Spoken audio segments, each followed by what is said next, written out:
Hello and welcome to the Unexpected List. I'm Will, and with me as always is my only contestant, Sarah. And the way this works is simple. I will give Sarah a phrase or sentence, and she will pick out the first 5 board games that come to mind.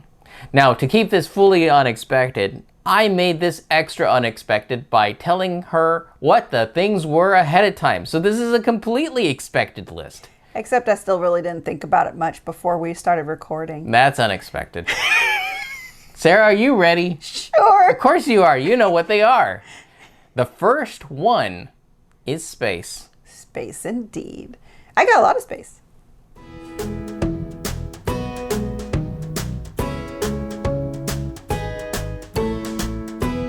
All right, we're back with Sarah's very expected stack that takes up a lot of space.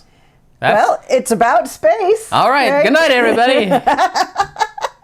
All right.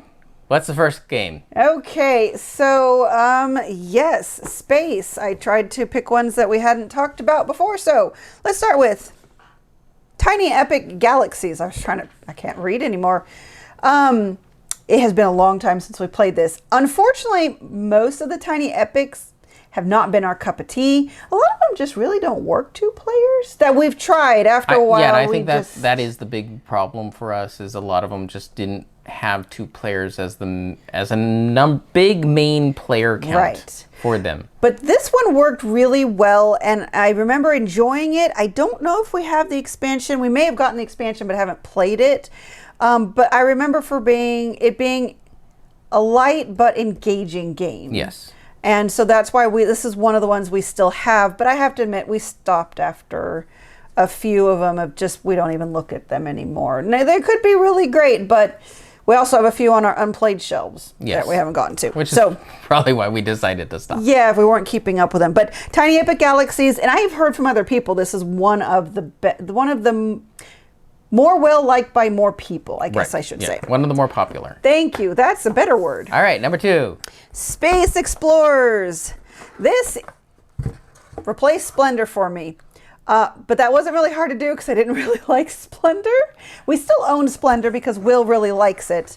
And we have the nice version. And we have a really nice version, so I will say that. I will play Splendor if other people want to, but if someone asks me, I will suggest Space Explorers. It just adds more to it that is just so much more engaging. Mm-hmm. I just have a hard time getting engaged with Splendor. Yeah. But on its own, I really like the theme of it too, because you're recruiting specialist scientists. It's all about the space race, and I love the aesthetics. Some of the graphic design could have been better for visual accessibility, but it's still very feels really good for trying to be that era of it's trying to be like the 60s, right? Or 50s? The space race. Space race. Yeah.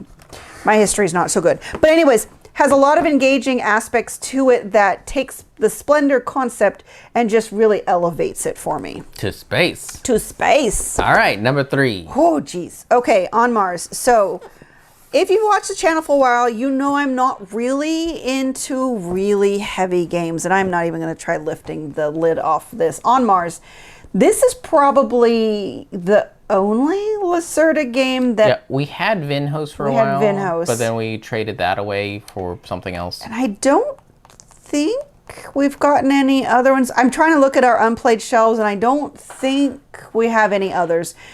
Every time I look at them, they're just a bit too heavy. Yeah. On Mars really pushes me, but what helps is the fact that there are 2 very distinct zones to the map, the game, so that you cannot interact with what's on Mars when you're not on Mars, and you can't interact with what's on Earth if you're not on Earth. Well, actually, it's more like orbit. It's orbit. Orbit of Mars versus on Mars itself. This isn't the one that goes from Earth to Mars? There is, but it's... Okay. The zones are you're in orbit on Mars and receiving stuff from Earth. Okay, maybe that's why I connected to Earth. Yeah, but you're not actually on Earth. Okay. You're actually in Mars's orbit versus on Mars proper. I can't tell you mechanically how this works. I mean, I wouldn't even be able to do that in the review right now. And we have an expansion for it. Yeah, we have an expansion. We haven't gotten around to it, but this is probably the only one that I can actually wrap my brain around and enjoy, because the other ones I just felt like the whole game just rolled right over me. That's why we finally got rid of Vinhouse, because I was just like, well, I'm never going to be able to play this game with you again. You're I'm like, sorry. I can't even operate the banking system because it was... That just killed me. So, yeah, on Mars, if you're kind of like me where you really are on that edge of you kind of want to like heavy games, but you're really not good at them and you can't wrap your brain around them, On Mars is one to try because again, it splits it up. It might be more manageable. Okay. Number 4. Star Realms is one of our favorite deck builders. We have all of it now. Well, not all. Yes, actually, I think all of it, but like a lot of some of the promos and duplicate stuff, which is mostly like different pictures. Right. This just recently. Well, recently? No, I think it came in last year. I don't remember, or did it come in this year? Last year, I think. It came in last year. Yeah. This is the big box, because we had a big box, which was only a little thing, for so long, and then we finally started getting all of it. But Star Realms is just a really fun, engaging 2-player battler, and I love having the different decks, because they mix things up and do different things. Like I love the dual faction ones, and there's still a lot of content we haven't played with, like the command decks and other things. And we even got where is it? Star Realms Rise of Empires, which is supposed to be even a cooperative board game version. Yeah. So Star Realms is really a lot of fun. Again, all spacey. It's got your typical deck building tropes. There's 4 factions. Each faction has its thing. And you're just trying to kill the other person. And you're just trying to kill the other person. But it's fun. Yep. All right, number 5. All right. Well, if you've been watching the channel recently, you will have seen reviews for Galactic Cruise.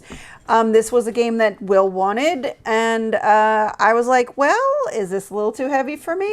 I don't know, but I like the idea of it, so let's try it. Oh, so highly thematic. Highly recommend you watch our videos on it. I suggest this before On Mars for if you're trying to get into heavy games.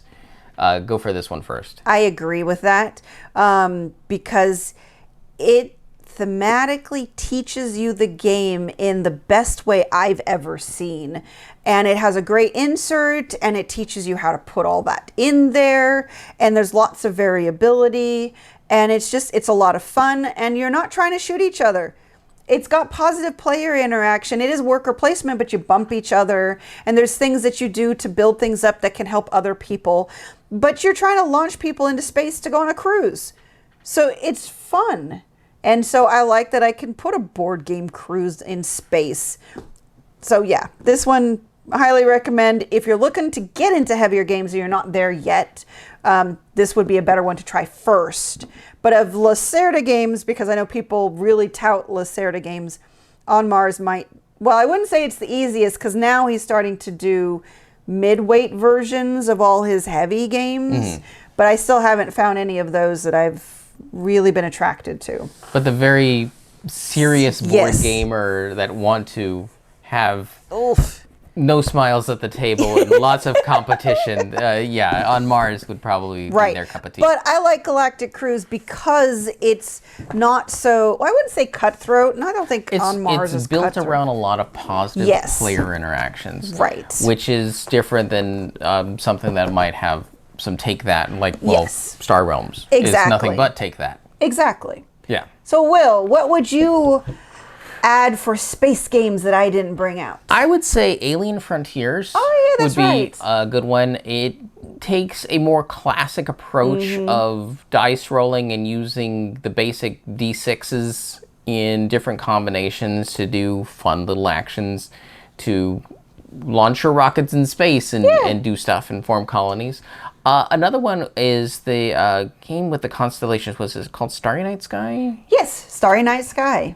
Yeah, you had little telescopes and you're looking at constellations. Yeah, that's a nice, more lightweight. Yeah, I wouldn't even call it a medium weight. It's a very lightweight game, very approachable, beautiful art. And the fun thing is the constellations are all made up. So they're just, it's fun.